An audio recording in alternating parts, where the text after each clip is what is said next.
देवी द्रौपदी ने क्या देखा कि महाराज कृष्ण की उंगली पर एक दिन चोट लग गई थी। कृष्ण की उंगली पर चोट लग गई थी, खून बहने लगा। सत्य शोक भामा की ओर रुक्मिणी रोई धाय, और बानन को पट खोजती पटरानी अकुला। जितनी भी 8 पटरानियां थी, जितनी भी 16,108 पटरानियां थी, सभी भवन में दौड़ी दौड़ी जा रही हैं और विचार करने लगी, अरे देख नहीं रही हो, क्या देख रही हो? अरे महाराज की उंगली पे चोट लग गई। शोक सत्य भामा की रुक्मिणी रोई धाय। रुक्मिणी रो रही हैं, शोक सत्य भामा कर रही हैं, कुछ साथ में नहीं आ रहा है, कुछ समझ में नहीं आ रहा है। कमरा में, कक्ष में अंदर भाग गई पट्टी को लेने के लिए, महाराज की उंगली पर पट्टी बांध दें। अरे उंगली से खून बह रहा है। इतने में क्या देखा, देवी द्रौपदी ने देखा कि भगवान कृष्ण की उंगली से खून बह रहा है। तुरंत उंगली, रघुवीर की उंगली बांधन को तुरंत चीरो अपनो चीर। रघुवीर की उंगली बांधन को तुरंत चीरो अपनो चीर। देवी द्रौपदी ने अपनी कीमती साड़ी को फाड़ दिया भगवान कृष्ण की उंगली पर लपेटने के लिए। जैसे ही उंगली पर लपेटने के लिए फाड़ा तो भगवान कृष्ण कहने लगे, अरे बहन ये क्या कर दिया? अरे कितनी तेरी कीमती साड़ी बनारसी, कितनी सुंदर साड़ी, और तूने जरा सी उंगली में चोट लग गई, फाड़ दी। बहन तूने ये गलत कर दिया, कितनी सुंदर साड़ी को फाड़ दिया।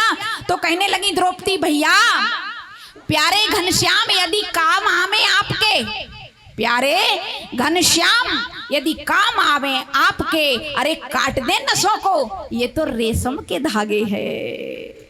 भैया अगर आपके काम आ जाए ना तो हम तो नसों को भी काट दें, ये तो रेशम के धागे हैं। और फिर भी कहने लगे, तुमने इतनी कीमती साड़ी फाड़ दी। बोला, मैंने नहीं फाड़ा, चीर। चीर मानी होता है कपड़ा। चीर देखी होगी, छोटी सी होती ना पट्टी, उसको चीर कहते हैं। द्रौपदी कहती है, मैंने नहीं फाड़ा चीर, चीर ही देखकर अधीर हो गए। भैया वो धागे स्वयं चीर छोड़ भागे हैं। मेरी साड़ी के जितने धागे थे ना, वो आपकी उंगली की चोट देख करके स्वयं भाग गए। मैंने नहीं फाड़ा चीर, मैंने नहीं फाड़ा चीर, चीर ही अधीर हो गए। स्वयं नाथ चीर छोड़ भागे हैं।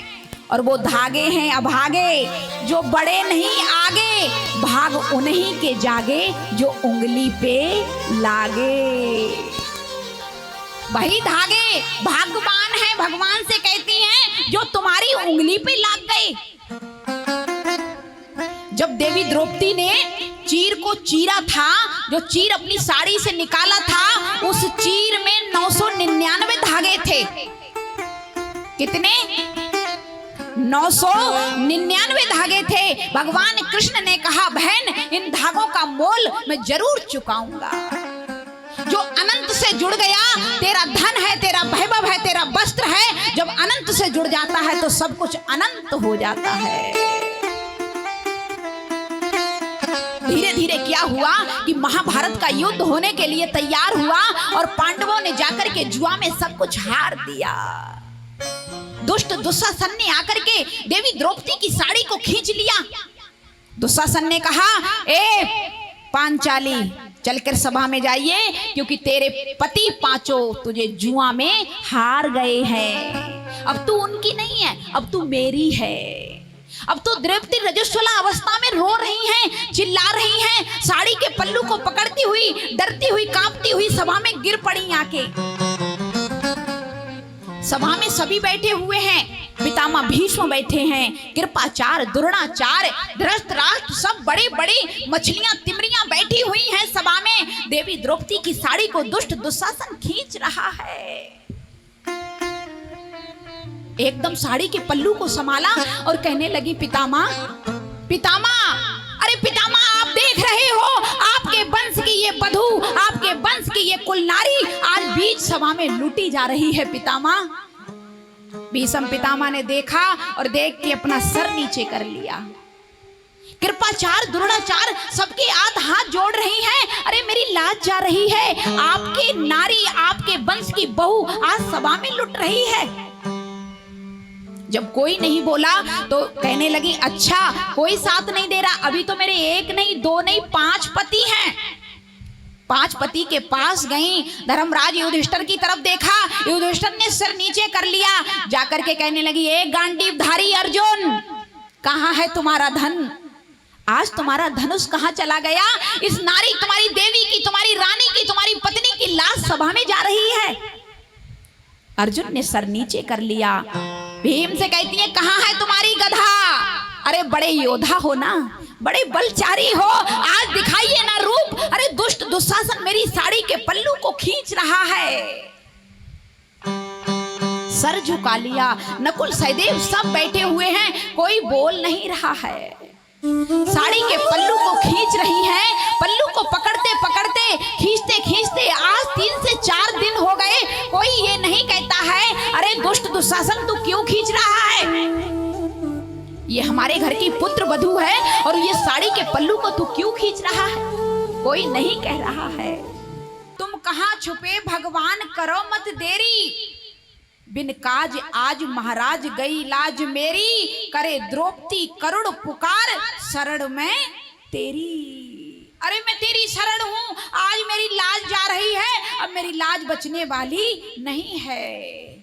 तुरंत गोविंद सभा में मौजूद थे, लेकिन द्रौपदी ने कहा, कहाँ छुपे दुख हरौ द्वारिका नाथ शरण में तेरी।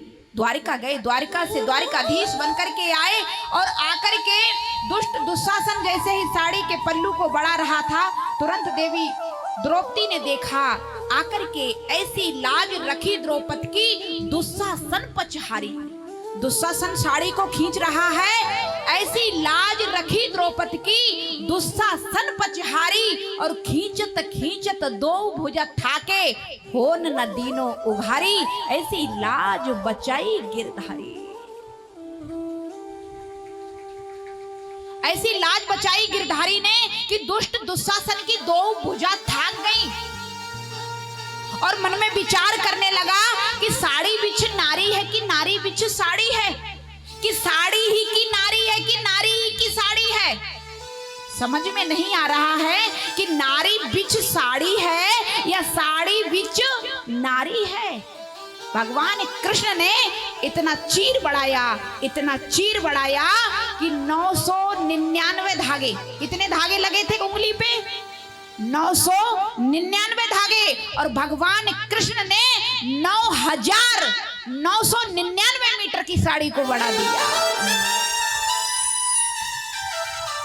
तो बताइए, जो चीज, जो दान, जो कपड़ा ठाकुर जी के चरणों में जुड़ गया, फिर आपको 1 गुना नहीं, 2 गुना नहीं, आपको करोड़ों गुना होके प्राप्त होता है। जैसे देवी द्रौपदी के धागे भगवान कृष्ण की उंगली पे लग गए थे।